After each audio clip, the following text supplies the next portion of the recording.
Hello, everybody. Joshua Heston with Dark Ozarks. Lisa Martin with Dark Ozarks. And behind us is the White River. Just bigger. It grew. Behind us is Table Rock Lake. This is our continuing shorts, episodes about lakes in the Ozarks. And we're taking the advantage because we actually get to be at a lake in the Ozarks. Interesting point. There are a lot of artificially created large lake or river impoundments. Yes. I do still refer to this as the White River Valley, and technically the White River. It's water runs through it, although it's just been impounded by the dam system. Exactly. And that happened to the White River a lot for folks who were very in love with the White River, and you can understand why, because it was very beautiful. You can also understand why it was so heartbreaking back in the late 1950s when all of these impoundments ultimately went into place. Yes, and you're also talking about Lake of the Ozarks, Stockton Lake, Beaver Lake, and others. Reminds me of speaking with a retired judge in Cedar County who mentioned that his grandfather farmed rich farmland that is now at the bottom of Stockton Lake. Yes. And some of the richest and best farmland was in the bottomlands next to the rivers. And when the impoundments took place, those got covered up. It was a huge move of modernization, and a lot, and there are certainly very understandable pros and cons on both sides. But a lot was lost. It was. Communities and people having to move. Sometimes very quickly. Yes. Sometimes quicker than anticipated. Yes, I'm reminded of recollections with Dave Lofton. The Lofton farm was near the confluence of the White River and the James River. Again, some of the best farmland in the county.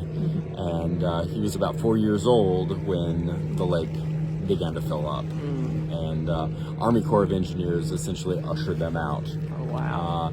And he remembers going back to the farmstead. As the water came up in 1958, there was an enormous amount of rain that began to fill the lake up even before the dam was completed.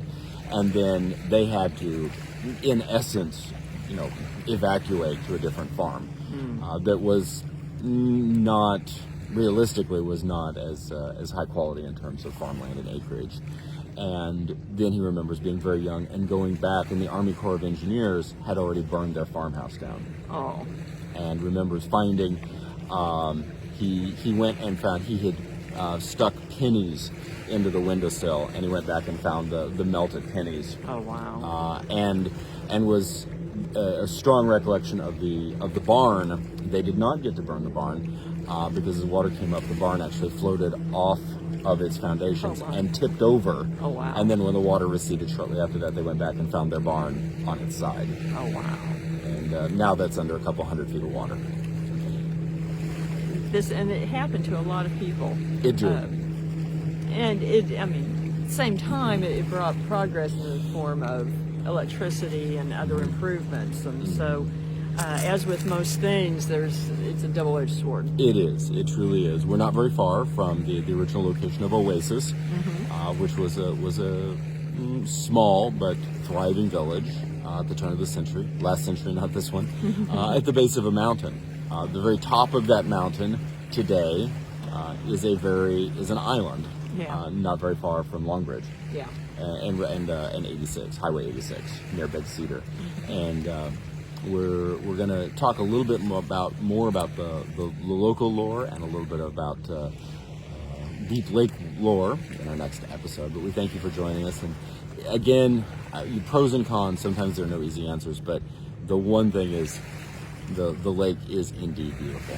It is, and it's very tranquil today. Yes, it is. And we'll see y'all soon.